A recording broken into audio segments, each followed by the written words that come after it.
The Shadow Throne, Chapter 4. The following morning, a regiment of 200 men left Drilead for the northern border of Gelen. I wished I could have sent more, but other men were needed in the south to meet the advancing armies of Mendenwall, and a third contingent was sent to oversee the mighty waters of Falstan Lake, while the rest remained here in defense of the capital.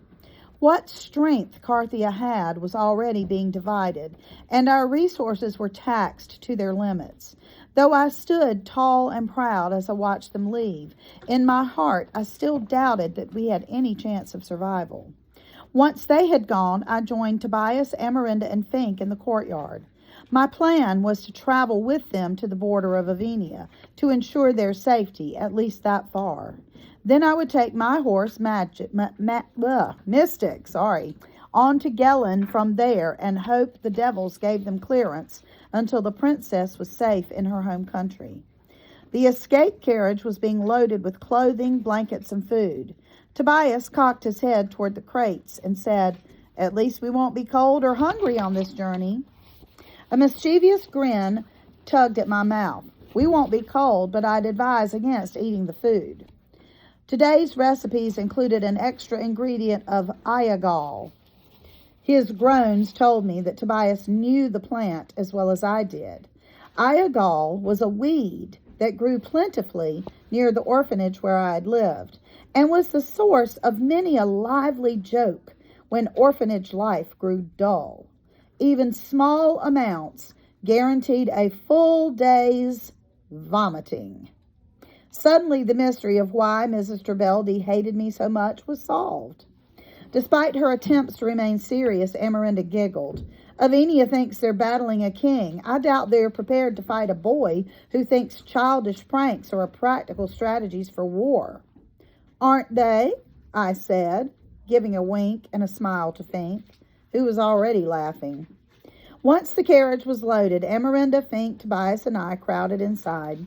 It wouldn't be the most comfortable trip, but if they were stopped at the border, this had to look like a transport wagon, unfit for passengers and certainly unfit for the future queen of the land. Amarinda and I sat beside each other on a small bench at the far end of the carriage, while Fink and Tobias took the floor across from us.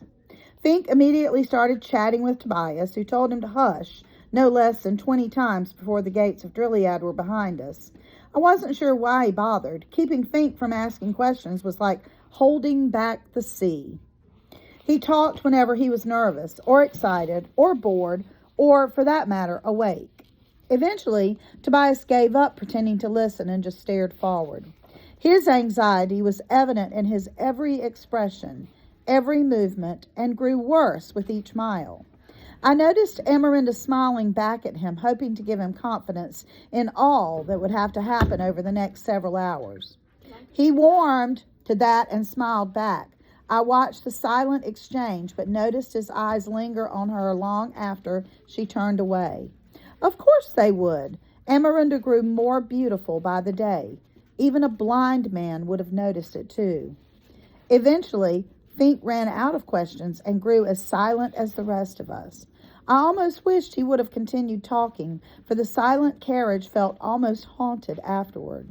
My mind was no clearer than it had been a day ago, and I was struggling to focus on any one problem facing us without 100 others begging my attention first.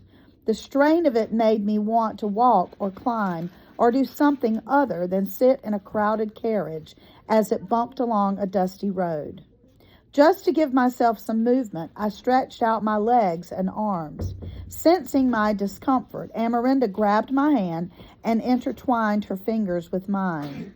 Then she said, "Once the three of us get past the border, it's only a few days to Weimar. If you can hold Gelen back until then, my people will come to help you." "I wish you were coming with us, Jaren." Fink looked down, but his head wasn't lowered for long before he looked up again and said, "I heard Kerwin wanted you and the princess to get married. Why didn't you?" I wasn't sure who had told him that, but clearly one of the servants attending to the room talked too much. I started to scold him for such a question, but Amarinda laughed and said, "Clearly you know nothing about a girl's wedding day. If I'm at the altar with Jaron as he rides off to war, what part of his horse do you suppose I'll end up kissing?" She looked at me and smiled, and I began laughing at the image. Fink joined us too, which only made it seem funnier, but from the corner of my eye, I saw Tobias looking down at his clasped hands, watching his thumbs rotate. "The escape carriage will work," I assured him. "Cheer up." His smile back at me was hopeful but vacant. Something else was bothering him, but obviously nothing that could be shared here. What do you think is bothering him? He wants to be with He might be feeling a little something for Amarinda, right? It wasn't much farther on before our driver called down to us that the road into Avenia was shortly ahead. I ordered him to stop where we wouldn't be noticed, and once there, we exited the carriage. We emptied enough of the crates to pry up the false floor. The space inside was smaller than I had imagined it would be, but if it was any larger, it would have been noticeable from the outside. "This won't fit the three of you," I told Tobias. Tobias quietly gestured toward Fink, reminding me at the last minute that I had insisted he must come along too. Even if the space could have been made larger, there had been no time to change the design. "It will have to fit us," Amarinda said. "I'll stay out if necessary," Tobias offered. "Our priority is the princess's safety, and Fink can guide her through Avenia toward Weimar." "No," Amarinda said. "A way must be found for all of us to get through the border." "I'll stay out," Fink said. We put up a protest, but above our voices he added, "I'm a Venian, and I'm young. They won't see me as a threat." He turned to me. "Jaron, you know I'm right." A lump formed in my throat. "You're the closest thing I have to family, Fink." Something glimmered in his eyes. "Then that makes me a prince. Almost. If the king risks everything for Carthia, then I should too." Difficult as it was, I nodded my permission at him, and then said, "Avenia will search this carriage. Tell them the driver allowed you to ride in here on your way home. Make sure they notice the crate of wine, but tell them that it's strong and they shouldn't take it." "Well, that'll only make them more determined to take it." Then Amarinda's face lit up when she understood. "More Ayagal? They'll be sick for a week." Tobias climbed inside the carriage first, then maneuvered his body to make room for the princess. "I may have come to Carthia because of a promise and a treaty," she whispered, "but I will return again because my heart remains here." "Then I will see you soon." I kissed Amarinda's cheek and embraced her warmly. When we parted, I attempted to calm the worry in her eyes with a smile and assurance that all was well, though I admit I wasn't entirely certain of that myself. I helped her into the carriage, although it was necessary for her to cradle closely into Tobias for them to fit, with his arm outstretched for a more comfortable place to rest her head. There was no way Fink would have fit in there too. Once they were in, I reminded Tobias of his sacred obligation to protect Amarinda with his life, if necessary. He promised to do his best, but never looked at me as he spoke. Perhaps he was uncomfortable in such a tight and awkward position. Or I wondered maybe his discomfort came from the other body, so intimately fit against his. In an emergency, Tobias could release another door beneath them, but until then, the false floor was placed over the top of them, and the crates were replaced. Fink stopped before climbing in and turned back to me. "Jaron, I'm scared." Considering the danger involved in this next phase of his journey, I understood how he felt, but I also had an idea of how to help with that, something I'd considered doing for a while anyway. I withdrew my sword and I stood tall and said, "Kneel," I commanded him. He stared up at me, confused, until I motioned for him to fall to his knees. When he did, with my sword, I touched on his right shoulder and then his left.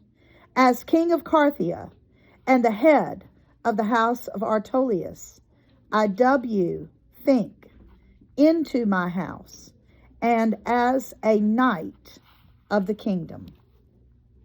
Really? His smile grew wider than I'd ever seen it.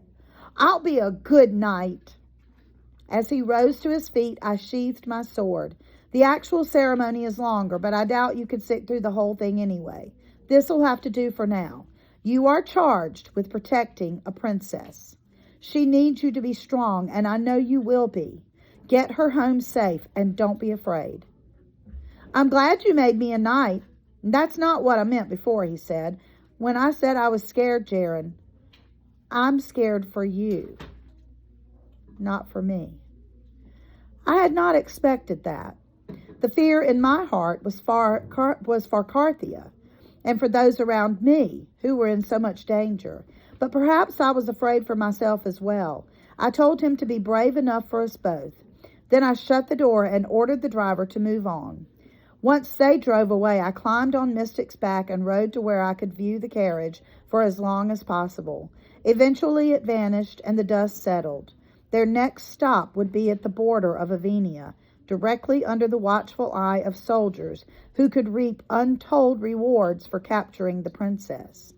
Amarinda's fate now lay with a regent who couldn't wield a sword against his own shadow, and a young knight who could barely lift a sword with both hands.